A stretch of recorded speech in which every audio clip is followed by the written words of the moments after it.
Hey, what's going on, guys? Will here, Flawless Exotic Creations, coming to you guys with another video. We are fresh back and hitting the ground running.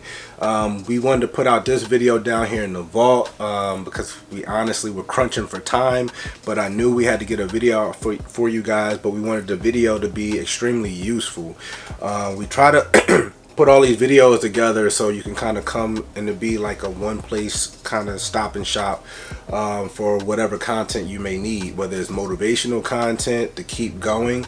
Maybe you're feeling a little down, feeling like you want to hang it up, you come here, watch some of our content, subscribe, hit the notification bell so you'll be notified when we drop content, or to get direction where you want to take certain projects, things that may be interesting, or education like our Gene Chaser series on how we try to educate the newer breeders coming in the game who may be a little apprehensive about asking certain people questions on certain topics.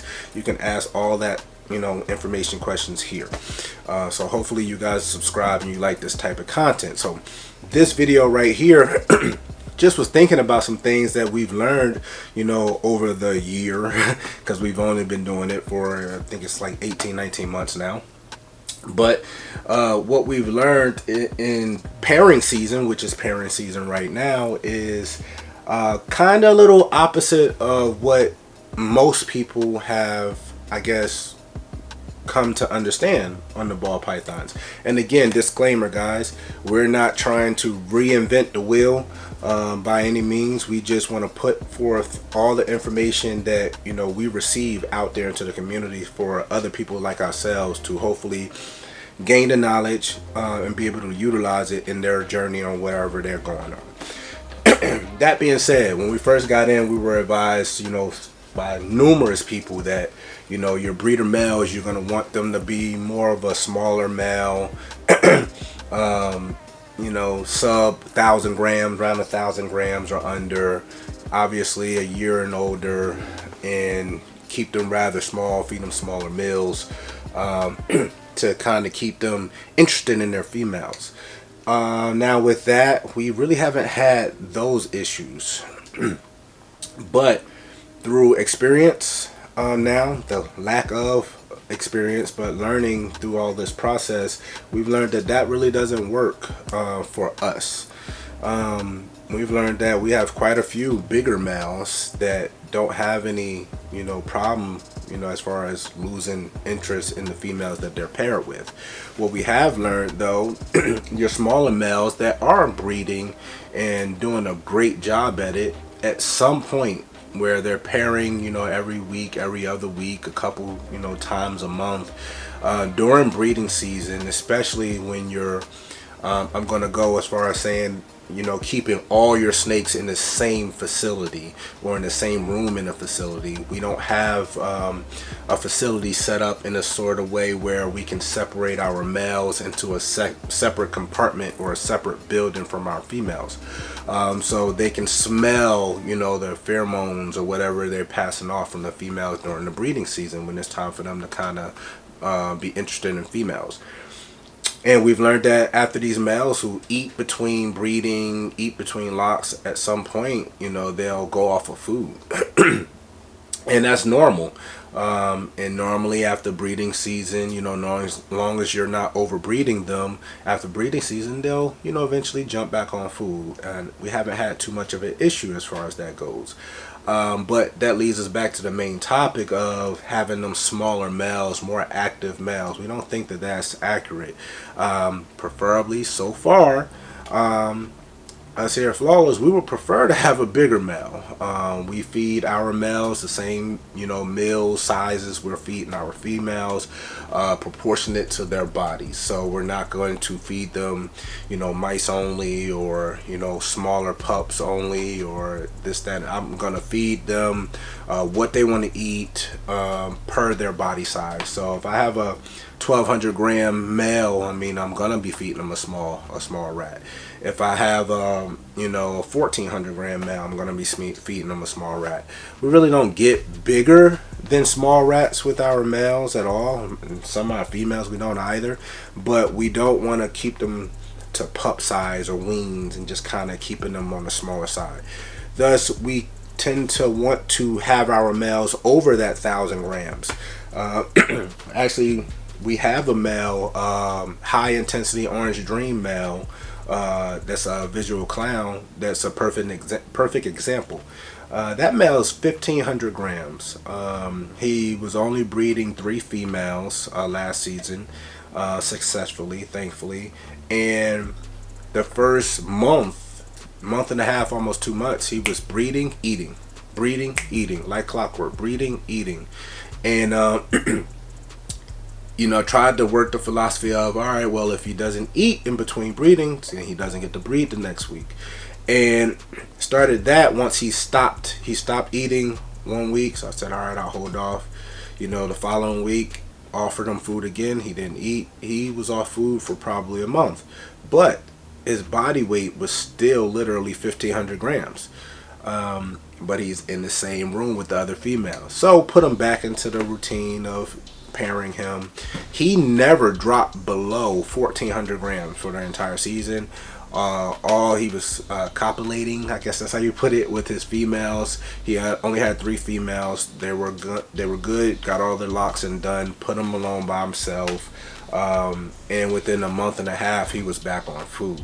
Now, that also on the other side of things, again, we were learning coming in. We had a younger male, I believe it was an Orange Dream Pie male, where, I mean, shoot, he was 15, 16 months old, right around 850 grams, and followed the same suit. He was eating, he was breeding, he was eating, he was breeding, and he only had 2 females. And it came to a point where he went off food as well. And that male, we chose to not continue breeding because he dropped down to somewhere around 725 grams, and we just didn't want to push the issue. It wasn't that big of a deal. We're not trying to be in a super rush. We can definitely wait. What he produces, it is what it is. And thankfully enough, he still produced with his 2 ladies. But you see where that threshold is. I would rather have a male 1,500, 1,400 grams with a healthy, good amount of body weight, age as well, versus a smaller male that has the age and a much lighter body weight, and now you're dealing with a whole different type of animal when it comes to losing body weight mass on some of these males, and very expensive animals. So it's in our best interest, especially to continue the business side of things, to put some girth on these males, because if they go extended times without eating, they're gonna be okay. So we want to make sure that we're growing these males at a better rate than what we heard to do in the past. It's working for us. So that's the big thing, number one, we want to put out there. Number two, if you're having some trouble with some of these newer males, less experienced males locking, there's a few different things that you can try. We figure we'll put it out there. It's already out there. Again, we're not reinventing the wheel. We just hopefully trying to take advantage of the people who come here to watch us to get this information firsthand. Sperm plugs. If you have several males, maybe one of your males that's only being paired to 1 female, or no females at all, or your male is a backup male, and he's 2-3 years old, basically more mature male, ready to go, for sure. You're going to want to pop that male so you can expose his sperm plugs, and you're going to take those sperm plugs and you're going to wipe them on a female that you're trying to get paired. When you wipe them on that female, that male that you pair in there with that female that's been having trouble locking, for example, is going to smell those plugs from a different male, and hopefully that can spark his interest to get more involved with that female. That's example number one. It works. It's worked for us several times, so if you're having trouble, you can use that. Another thing you can use, step number two, really easy, really simple, not as invasive as popping and using the sperm plugs, but you wait for another male to shed. It has to be a fresh shed, and you take that shed.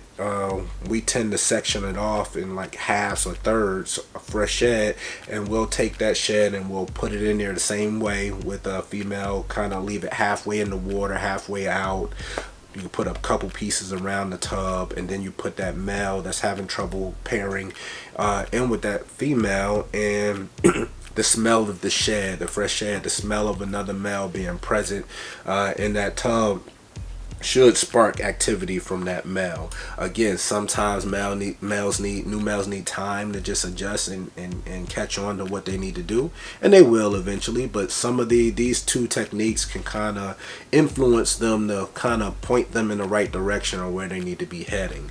And number 3, we haven't had to try, thankfully. We've had the situation happen, but not on purpose. But another thing you can do is, say you pair your new male in there with the female you want them to breed. This is your 3rd or 4th time trying, and you haven't tried any of the other things, or you have, either way, and you're still not getting any locks from him. You can now also go and take another male, put them in that same tub. So you have 2 males and a female in there. And you have to supervise this situation.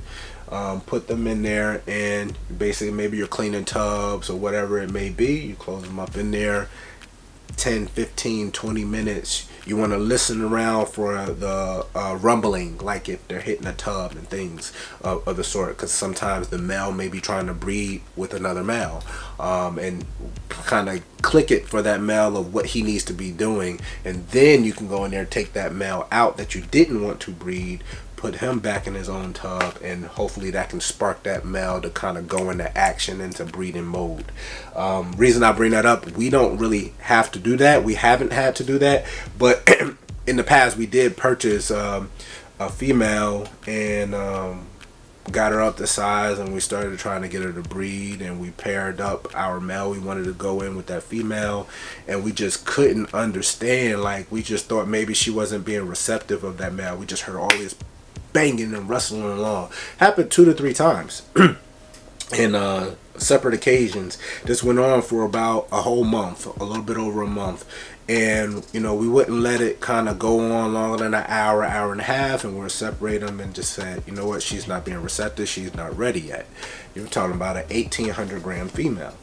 And long story longer, this is when we were really new, and I guess you learn through trial and error. But one of the females we purchased getting into the game was actually sold to us as a female, but it was a male. So we had this 1,800 gram male in there we thought was a female, and we paired up another male in there, and basically they were sitting in there fighting against each other because there's 2 males in the tub. That issue was rectified, and we came out and unscathed, no harm, no foul. But it was definitely a learning curve for us, and something we want to put out there for you guys. So use some of these tips, some of this information, at least put in your toolbox for things that you can try to use if you run into any of these issues now that pairing season is among us. Hopefully you enjoyed this content, this video. Subscribe. Will, Flawless Exotic Creations, and we are out.